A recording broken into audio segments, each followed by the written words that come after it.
welcome to Talk with Doctor Agnes. I am your host, Dr. Agnes. Today, we're excited to welcome another esteemed healthcare professional to the show.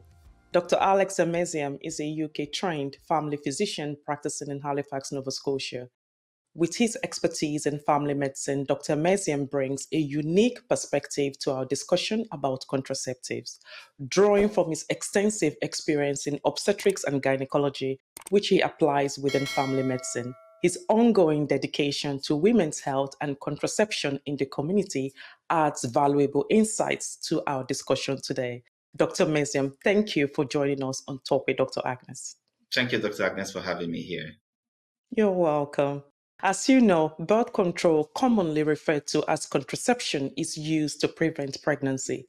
Over 9 million Canadians are of reproductive age, making up to 25% of the country's population. The recent bill proposing universal contraception coverage in Pharmacare intends to provide universal single-payer coverage for various contraception medications and devices in collaboration with provinces and territories. Dr. Emeziem, from your perspective, how do you think this will affect patient care and reproductive health? Thank you very much for that question. Bill C-64 has been a very welcome development, in the health sector, because you see, like you rightly mentioned, over 9 million Canadians will now have the opportunity to make the right choices in getting contraception, because sometimes, for many people, affordability has been a great issue, and for that reason, they've not been able to explore these great option of managing their own reproductive health. Good, I agree with you. And the second question I have for you is, what are the various forms of birth control that are available and how do they work? Okay, so there are quite a number of birth control out there. And first question we want to ask ourselves when we're talking about birth control is, what is the woman's preference? What are our long-term plans? What is she planning to do? Is she planning to get pregnant in the next 1 year, or is she planning to get pregnant perhaps years ahead? And so that will direct the conversation in every consultation. But again, I'm just going to enumerate the various birth controls that we have there. We can talk more about every one of them later on. So the most common one is abstinence. If there's abstinence, there's no pregnancy happening. But again, we are in relationship, absolutely. Condoms are very common. We've got the male condom and the female condom. We've also got the birth control pills, which people can use. We've got the birth control patches, which can be applied on the skin. There's also the ring, which can also be inserted vaginally. Then looking at the more longer acting one, we've got things like the injection, the depot shots, which can last up to 3 months. Then we're now going to the realms of the long-acting reversible contraception, the one we call the LARC LARC. These ones can either be hormonal or non-hormonal. We've got the copper IUD, which is the non-hormonal, and we've got the hormonal IUD, which is the Mirena and Kyleena. And more recently in Canada, the Nexplanon has been introduced, which is the one that goes like an implant that goes into the arm. Again, all these have various duration and various pros and cons, and I'm sure we're going to talk about these things as we proceed in this conversation. Mm-hmm.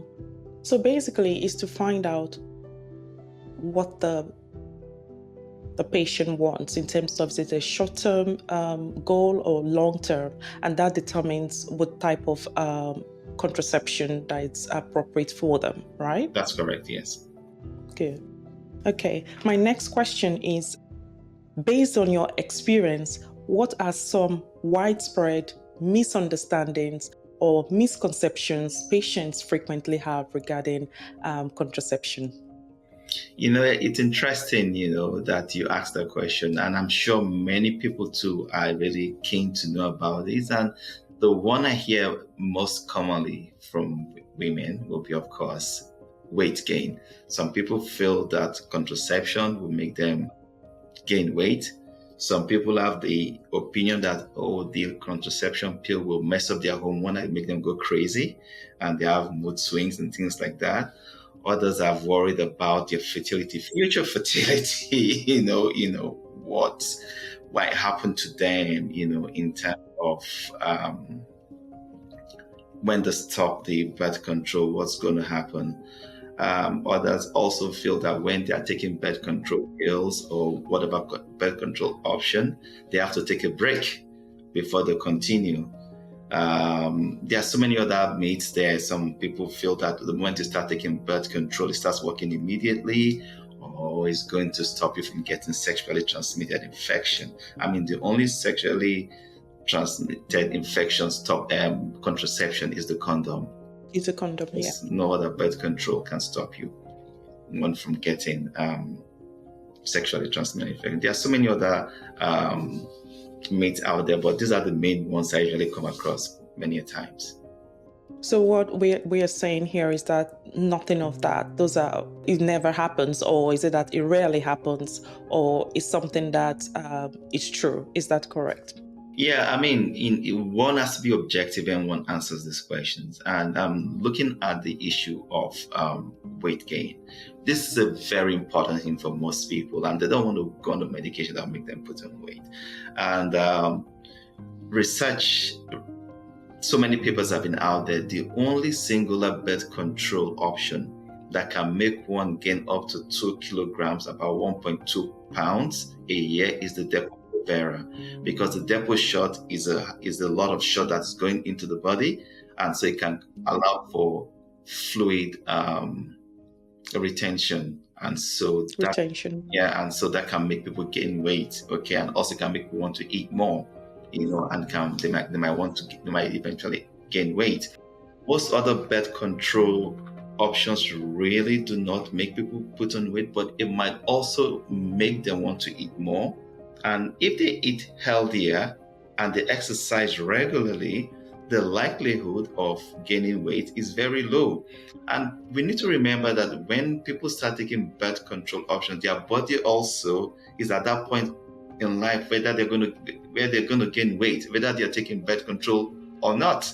If they're not doing the right things, if they're not eating healthy, they're not exercising, they're not watching their lifestyle, these things will happen regardless. Okay, so it's not always attributable to birth control options, but oftentimes this myth has been out there, and we have to try to debunk it. I agree with you in terms of the weight gain, because I address that with my patients as well. It's something that it's education, and we have to keep provide them with the right information, and hopefully that would influence their decision making, make an informed decision regarding the best form of contraceptive that is appropriate for them. That's right. Again, because I do want to also address some other issues about some of these so-called myths. There's also the question about mood and hormone changes, as well as the concern about fertility being prolonged, when they use birth control. That's not true. Okay. In terms of return of fertility after the use of any form of birth control option is almost immediate. The only one, again, that might make people have a delay in their fertility returning is the Depo-Provera. It stays in the body, yes, and it's only until the body has been able to metabolize it completely before your fertility will return. So that might delay fertility returning. But birth control pills, in fact, you might be taking your birth control pill and you forget to take your pill 2 or 3 days.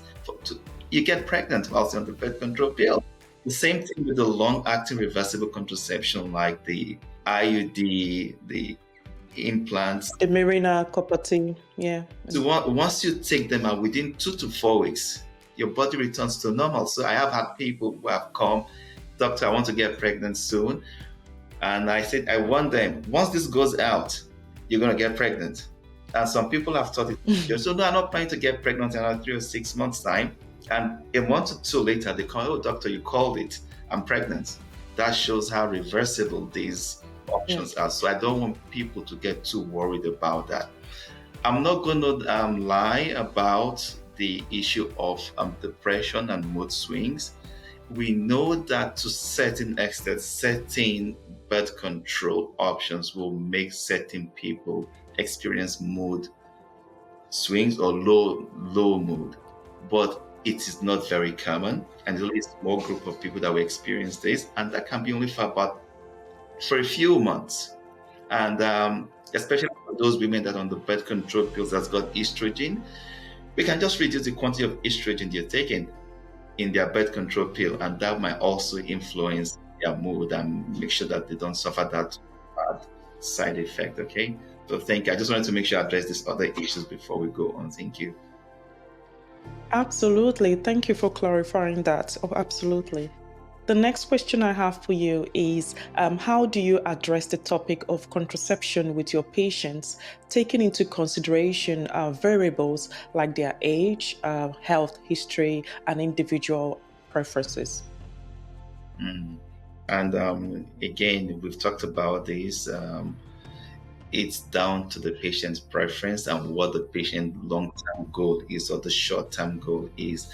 Birth control is available to almost every woman from the point they attain menarche, that is when they start having their period, when they become reproductively active, to up to 55 in certain cases, because some people have very delayed menopause time when they attain menopause. But Menopause. yes, as long as the woman is still having a menstrual cycle, they are likely to get pregnant. But of course, this diminishes after the age of 40. But of course, it's always good to be very careful and take the necessary precautions. So age is not a barrier to the use of birth control, and all the options are available. But one of the things we usually talk about when we look at the use of birth control pills, especially, there's something we call the UK MEC, that's that's United Kingdom medical eligibility criteria. Once you get past the age of 40, we usually advise women to consider going only on the mini pill, because birth control pills have got two types of birth control, two types of hormones, the estrogen and the progesterone. Progesterone. Mm-hmm. Yeah. So the estrogen is the one that causes concern, because we know that there's a risk of breast cancer. Okay, and also blood clots, with the use of some of these birth control pills that got estrogen.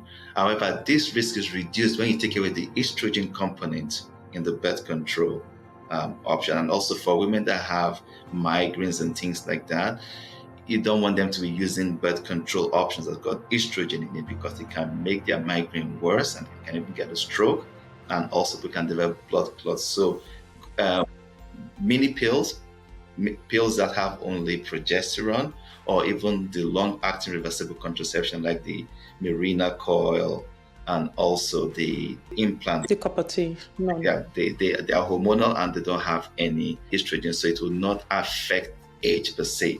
But otherwise, every other birth control option is available to everybody, including the next planet. I believe that I always talk to the patient and ask them what they want and how soon they want to get pregnant. And it really doesn't matter. Even if they choose to go for the long-acting reversible contraception, they can take them out at any time.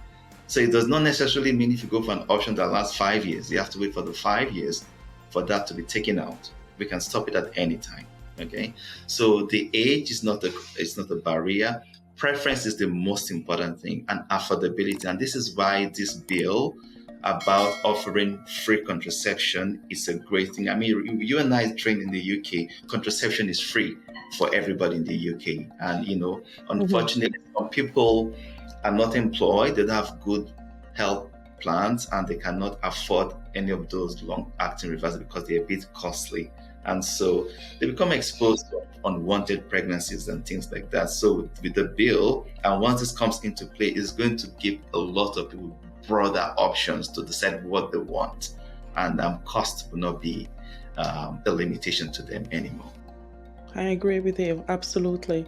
I think the key message, what you clarified here, is that even if a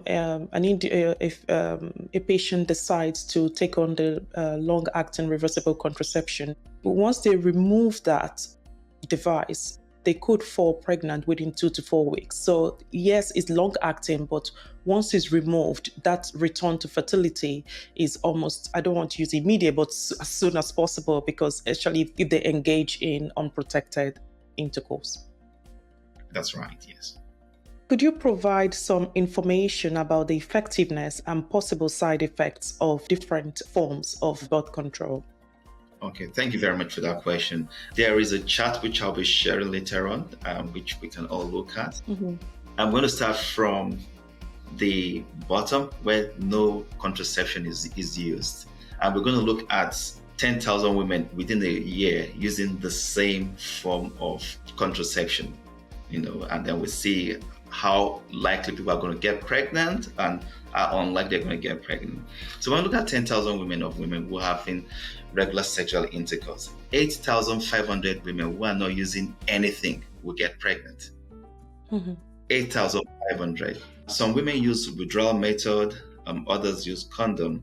Now, even though these methods are good, but they are not so effective. So with the use of condom, 1,800 women will still get pregnant out of 10,000 in a year. Okay? And when we now go to the remits of, or the realms of the patches, the pills, the ring, the Nova ring, and things like that, some of them, depending on the use of, what we call typical use and the ideal use, what actual use. So most women, about 900 women will get pregnant using the birth control out of 10,000. It's better than 8,500, but it's not 100%.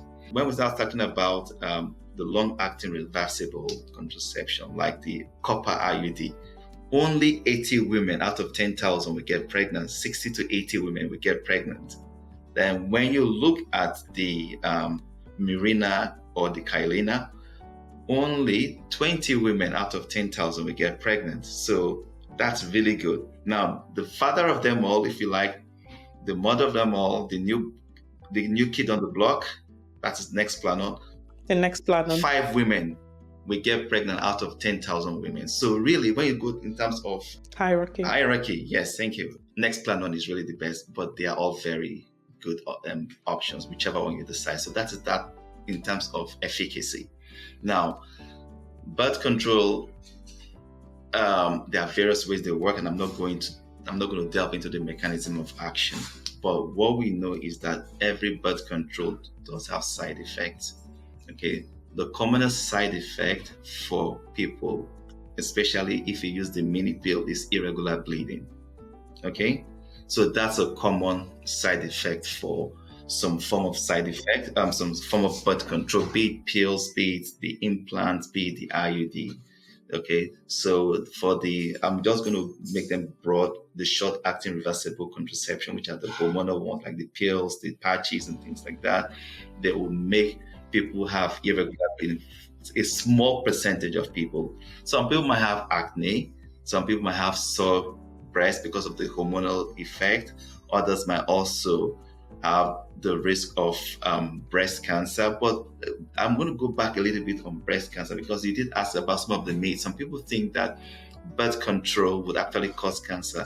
Apart from breast cancer, which is slightly increases the risk slightly, it actually protects women from ovarian and endometrial cancer, birth control. So it's a huge benefit in that area as well. So we usually encourage women to be breast aware, to make sure that every time they just check their breast for lumps and bumps, to make sure there are no there are no new lumps that might cause concern. And if that happens, they need to speak to their doctor. The other possible side effects for things like the IUD would be that the IUD might make the women have painful periods in terms of the copper IUD. It might have them have prolonged period. So usually, not like they cannot have it, but I usually encourage women that have heavy menstrual flow or painful flow not to consider copper IUD. They can use it, but we just have to let the patients know that they are likely to have that. And there's also for all forms of IUD, there's a risk of this IUD coming out. Especially in the first 3 weeks or so, it can pop out by itself because of all the cramping that is going on. There's usually, of course, pain and discomfort when you have IUD being fitted. The other risk, which is very uncommon, but people worry about, is the risk of uterine perforation, that is injury to the walls of the uterus. Okay, that's a possibility. Some in the unlikely event where pregnancy does occur, there's 18 to 50% chance of that pregnancy becoming an ectopic pregnancy. Okay. However, a woman is more likely to develop ectopic pregnancy without birth control than with birth control. But in the unlikely event that pregnancy does occur, an ectopic pregnancy is something to be worried about if a woman gets pregnant when they are using the copper or the hormonal IUD, and even sometimes the Nexplanon as well. Okay, so it's something for us to be worried, to be on the lookout for if it occurs. There are so many other side effects which we can talk about, but I think because of time, so we don't have so much information that they can look out there. The same thing for the Nexplanon. The Nexplanon again causes prolonged bleeding for a while, but the good news is when these hormones set in and the body eventually accepts it, it's wonderful because many of women would not have periods, or their period become lighter, and it doesn't cause them pain, especially for the hormonal lighter. Like Mirena, the Nexplanon, like the Kyleena, make the period so much lighter, and it's a blessing. So that's another big advantage. And again, many of the long-acting reversible contraception does not depend on memory. So once it's in, it's in. You don't have to worry, I'm not taking my pill. And so this is the great advantage of having the birth control option of the long-acting reversible versus the short-acting where you have to take it every day or every week or every 3 weeks or every 3 months. Once you've got the IUD that lasts 5 years, you're good for 5 years. Once you have the next plan that lasts 3 years, you're good for 3 years, Do we advise patients for call check about 6 weeks after insertion? Yes, in my practice, I do that. I usually like to make sure the IUD is still in place because you can either get dislodged or you could get dislodged. So it's very important.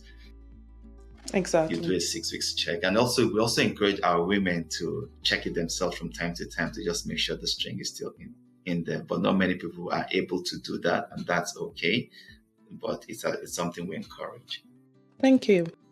My next question would be, what information should people think about before deciding, I think you've mentioned it actually, on long-term contraceptive methods such as implant and IUDs. So we've talked about that, but is there anything else you would like to add to it? Any other information for the viewers? Yes, I would love to talk about the cost effectiveness of long-acting reversible contraception, because it might cost about $300 if you don't have insurance to cover it. And if you do, depending on type of insurance, it might cost only about $20, as against taking a pill that you have to get a prescription for every 3 months. So by the time you add up all the amount of money you're spending to get those pills every 3 months, it's going to outweigh the cost of getting an implant that will last you 5 years. And the good news, which is one of the newest things that's come out now, just this year, the company that makes Mirena,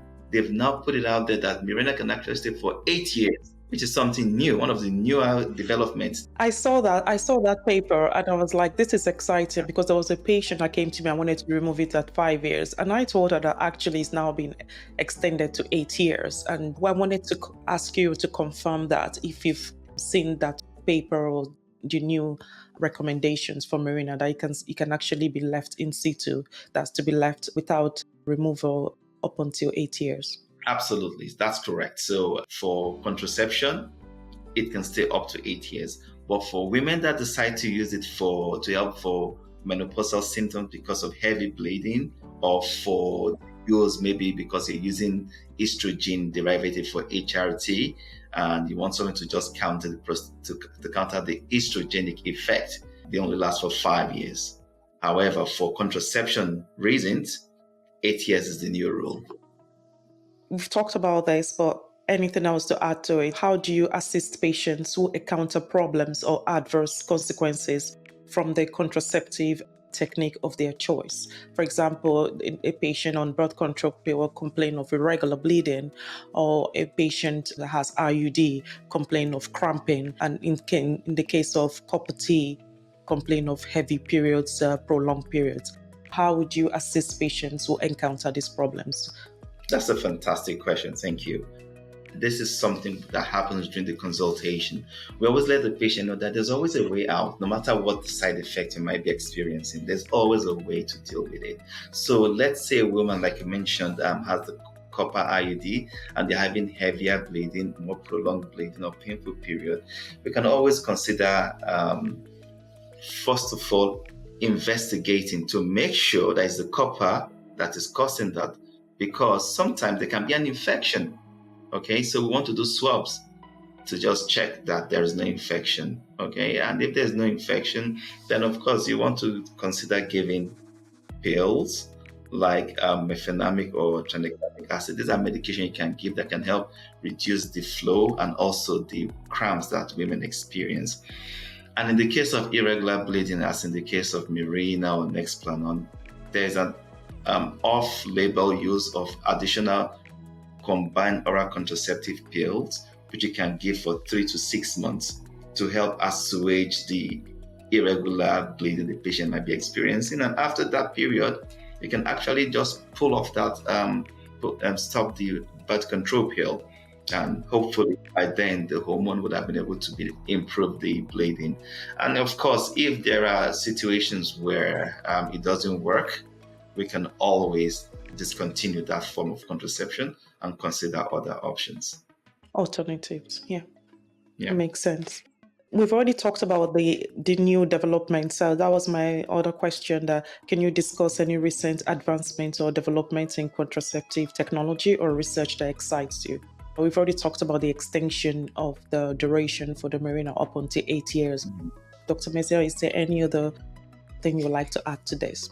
Oh, yes. There really is a lot going on in the contraception world right now. When it comes to birth control pills that cause irregular bleeding or unscheduled menstrual bleeds, there are newer birth control pills that are coming out, like Sling. I'm not going to call names of medication because which is just is a progesterone that is able to reduce the amount of bleeding that people are experiencing. And there are some other combined birth control pills that are new in Canada, but not new for us, that have come from the UK. And some of these can really help managing unscheduled vaginal bleeding for certain women. And there's something newer that is yet to arrive in Canada, and I'm looking forward to that arriving soon. As you know, the Nova Ring is something we change every 3 weeks, and you give yourself 1 week to get a period, and then you have to get a fresh one to use. Now, there's something new in the market that lasts 1 year, a Nova Ring that lasts 1 year. A type of vaginal ring that lasts 1 year. So basically, like in the Nova Ring, once you get it from the pharmacy, you have to put it in the fridge, right? But this newer one is the same one. After 3 weeks, you take it out, a woman will have a period. Then once the 1 week is over, you add the same one, and you can use that for 1 full year. Just me as a woman here, would that increase the risk of infection? The research has been out there. They've done a lot of work. It does not increase the risk of infection. There's a case that comes with it that makes sure that the right steps are taken to make sure there's no infection taking place whilst doing that removal and changing. Just like a woman that uses a pessary from time to time. When you use the pessary, you have to take it out, but it doesn't cause any infection. So yes, and also, it's not available yet in Canada, but there are also self-administering depot shots you can give yourself. We had that in the UK already. You give yourself, rather than going to your family doctor every 3 months to get a shot, You can just administer that yourself at home. And there are a lot of newer things coming up. People have been talking about male contraception other than vasectomy. That is still being looked into, but we are not sure how far we're going to go with that, because many men that have tried some of those things that they produce, they experience a lot of side effects, including depression and things like that. So there's been a lot of discontinuation in all those. So wait, that's me being biased here. So the men, they're not happy with the side effects like depression, but we women sometimes, you said some rare cases, some women have, mood instability, but the men can deal with it. The side effects for the men was a lot more commoner than what you see in women. Just call it out. They are unable to tolerate the side effects like we women. Women are highly respected. We know that women are tougher than men. So, when it comes to certain areas, we have to doff our hats to the women. They do a lot, and we respect all our women and we love them for that. Thank you for that. Lastly, what counsel would you give to those who are listening and are thinking about using contraception or have concerns about their reproductive health? Oh, thank you again. I would want to encourage anyone that wants to get more insight or information about contraception or their reproductive health. They should please speak to their healthcare providers who can give them deeper insight and understanding on what their peculiar concerns are, because everybody's different and there's no one shoe fits all for everyone. So speaking to the doctor will help them understand exactly what their concerns or requirements are, and they can direct them, giving them the most appropriate information. That's a good answer. Yeah, absolutely, because it's not a one size fit all. So it's an individual preference and concern that will need to be explored by their healthcare professional. So in our unique Beyond the Conversation feature, we get to know our guests better. Could you share some of your interests, unique ability, or thoughts on work-life balance? Wow. It's interesting we're talking about this today, because I had this conversation earlier with one of my colleagues in one of the specialties. And honestly, doctors have to become more aware of work-life balance, because it defines us.